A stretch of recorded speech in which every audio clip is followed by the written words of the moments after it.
mula po sa iba't ibang lokal, sa iba't ibang bayan at dako na pinanggalingan ng marami nating kapatid.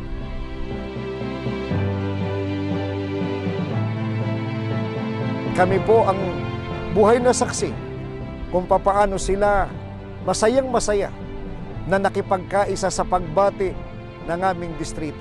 Sa amin pong pinakamamahal na tagapamahalang pangkalahatan, ang kapatid na Eduardo V. Manalo, maligayang kaarawan po sa inyo.